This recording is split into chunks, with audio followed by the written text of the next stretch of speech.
हरे कृष्णा। मैं गौरांग कृष्णा जी आज आपके लिए छोटी सी लीला कृष्णा की लेके आई हूँ। जैसे कि लीला हमेशा कृष्णा करते रहते हैं, भक्तों के संग तो लीला का तो कोई वही नहीं है, क्योंकि हम तो उनको समझ ही नहीं सकते, क्योंकि तो सुप्रीम है। उनके जैसा कोई भी जीवन में हमारे हो नहीं सकता। कहने का तात्पर्य ये है कि एक एक घटना मैं आपको बता रही हूँ, ये सच घटना है। एक बच्ची थी वृंदावन की, जो कि अपने दोस्तों के संग में खेलते खेलते एक लोग के घर में, मतलब उसके कुछ दोस्त थे जिनके यहाँ लड्डू गोपाल रहते थे। तो उसके मन में ये इच्छा हुई कि क्यों ना हम भी लड्डू गोपाल ले चलें। जब वो अपने पिताजी के साथ वृंदावन गई, मतलब बाकी बिहारी जी का दर्शन करने के लिए गई, तो उसके मन में इच्छा हुई कि क्यों ना हम भी इनको ले चलें। पिताजी ने मना कर दिया कि नहीं, ये नहीं ले जाएंगे इनको, क्योंकि इनकी सेवा करना पॉसिबल नहीं है, घर में नहीं हो पाएगी सेवा। बेचारी बहुत दुखी हुई और रोने लगी। लेकिन जो उसकी फ्रेंड के पिताजी गए थे, उन्होंने क्या किया कि एक लड्डू गोपाल, छोटे से लड्डू गोपाल को लाई और उनको दे दिया। कहा कि लो बेटा, आप इनको रखो। पिताजी ने बातों को सुन के, अपने फ्रेंड के पिताजी की बात को सुन के, वो बच्ची ने खुशी खुशी लड्डू गोपाल को लाई घर, और घर आके माँ से बोलती है, माँ देखो हमारे घर कौन आया है। माँ सोची कोई फ्रेंड आया होगा, जिस कारण से बच्ची ऐसा बोल रही है। लेकिन उसने कहा नहीं, हमारा कोई फ्रेंड नहीं आया है, ये हमारे देखो कान्हा जी आए हैं, हमारे कान्हा जी आए हैं। तो माँ ने कहा इसको इनको क्यों ले आए, इनकी सेवा तो मामूली नहीं होती, हम अच्छे से कर नहीं सकते, कैसे इनकी सेवा करेंगे। तो बोलती पर मैं ले आई, मैं इनको अपने साथ में रखूँगी। अब उस बच्ची, छोटी बच्ची के जिद में आके माँ की भी क्या करती, उसने वो लड्डू गोपाल को रख लिया। अब वो बच्ची को कुछ पता तो था नहीं, कोई नियम कानून नहीं मालूम थी कि कैसे इनकी सेवा करनी है, कैसे क्या करना है। लेकिन उसने लोगों का सुनते सुनते थोड़ी बहुत धीरे धीरे सेवाएं करने लगी। उस बच्ची की इतनी भाव कृष्णा से जुड़ गई कि ज़्यादा लड्डू गोपाल को प्यार करने लगे कि डेरी का था, स्कूल जाती थी, स्कूल से आती थी तो जो भी कुछ उसके स्कूल में होता था, फ्रेंड के संग में खेला, टीचर ने डांटा, कुछ भी किया, वो सारी बातें आके लड्डू गोपाल से शेयर करती थी। धीरे धीरे बच्ची और उनकी प्यार से सेवा करती थी, उनको नहलाना, उनको सुलाना, उनको भोग लगाना, जैसे जैसे लोग बताते थे वैसा वैसा वो सेवा करती थी। धीरे धीरे वो बच्ची बड़ी हुई और बड़ी होने के बाद उसकी जॉब लग गई। जॉब कोई बहुत बड़ी कंपनी में उसके कृष्ण ने लगा दिया। और उसके बाद क्या होता है कि वो बेचारी बहुत बिजी हो गई, तो अपनी माँ को बोला, माँ आप मेरे लड्डू गोपाल की सेवा कर दिया करो। माँ ने कहा ठीक है। तो स्नान कराना, कपड़े पहनाना, भोग लगाना, आप जो भी कुछ अलग से कुछ मत करना, आप जो भी भोजन बनाते हो वही कृष्णा को पहले भोग लगा देना, उसके बाद आप लोग पाना प्रसाद रूप में। माँ बोली ठीक है, और वो सेवा करने लग गई। धीरे धीरे कुछ दिन बाद क्या हुआ, माँ की तबीयत खराब हो गई और वो सेवाएं कम कर दी। सेवाएं कम कर दी मतलब क्या हुआ कि एक बार बच्ची ने ध्यान दिया कि जॉब से आई तो देखा, और वो जॉब से आने के बाद भी सारी बातें अपने कृष्णा को बताती थी कि आज कंपनी में ये काम हुआ, आज मुझे ऐसे लोगों ने बोला। अपनी अच्छी बुरी जो भी उसके संग घटना घटती थी, सारी बातें वो कृष्णा से शेयर करती थी।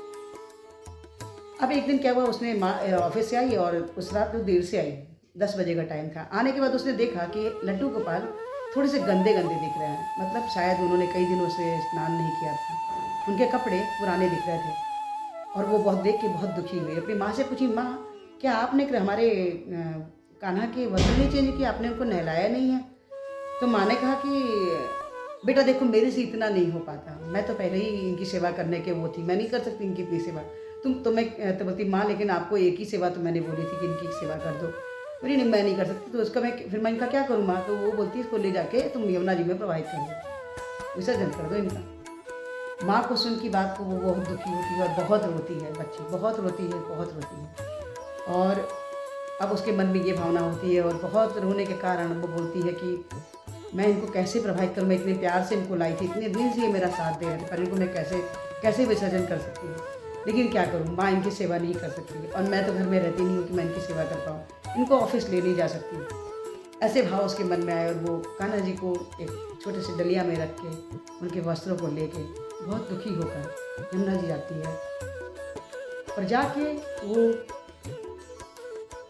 रोते हुए मतलब कि कृष्णा को देखती है और बोलती है कि कृष्णा मुझे बहुत दुख रहा है कि मैं आपको यमुना जी में आपको प्रभावित करूँगी, लेकिन हाँ आप जहाँ भी रहना बहुत खुश रहना, आप दुखी मत होना, मैं क्या करूँ, मैं बहुत परेशान हूँ।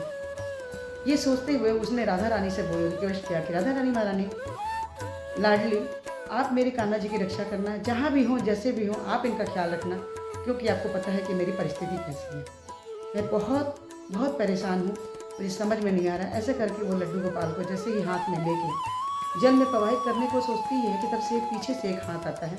एक छोटी सी 12 साल की बच्ची हाथ देती है, बोलती है अरे सुनो, आप इनको गंगा जी में क्यों, यमुना जी में क्यों डाल रहे हो। मुझे मुझे दे दो, मैं इनकी सेवा करूँगी, मैं इनकी सेवा करूँगी, मुझे दे दो। उसकी बात को सुन के वो बच्ची को बहुत खुश हुई कि ये बच्ची इतने प्यार से मांग रही है सेवा के लिए, तो मैं इसको दे देती हूँ। उसके मन में ऐसा भाव आया, तो उसने बोला कि ठीक है, तुम इनको रख लो, लेकिन इनकी सेवा अच्छे से करना, इनको खिलाना पिलाना अच्छे से, ध्यान रखना अच्छे से। तो फिर वो बोलती कि ठीक है, और वो बच्ची लेके लड्डू गोपाल को चली जाती है। लेकिन जो बच्ची ने लड्डू गोपाल को विसर्जन करने के लिए ले गई थी, घर आती है और बहुत दुखी होती है और बहुत रोती है कि आज लड्डू गोपाल से उसका साथ छूट गया।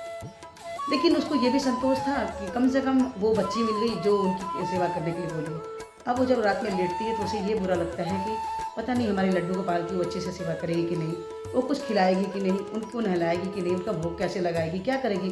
छोटी बच्ची, कहीं उसके माँ पिताजी गुस्सा होकर वो बच्ची को निकालने के लिए न बोल दे भगवान को, हमारे लड्डू गोपाल को। इस भाव से बहुत दुखी थी। लेकिन जैसे वो सोती है, ये सोचते सोचते रोते रहती है और सोचती है, रात सोती है तो उसको सपन आता है।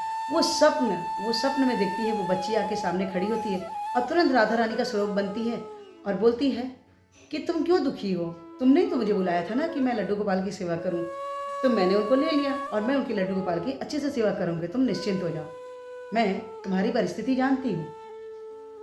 तो कृष्णा, राधा रानी महारानी, हमारे जीवन में कोई भी कष्ट हो, कुछ भी हो, इन चीज़ों को वो जानते हैं। तो ये छोटी सी सत्य घटना आपको कैसी लगी? अगर अच्छी लगी हो तो प्लीज़ लाइक कीजिए, शेयर कीजिए, सब्सक्राइब कीजिए।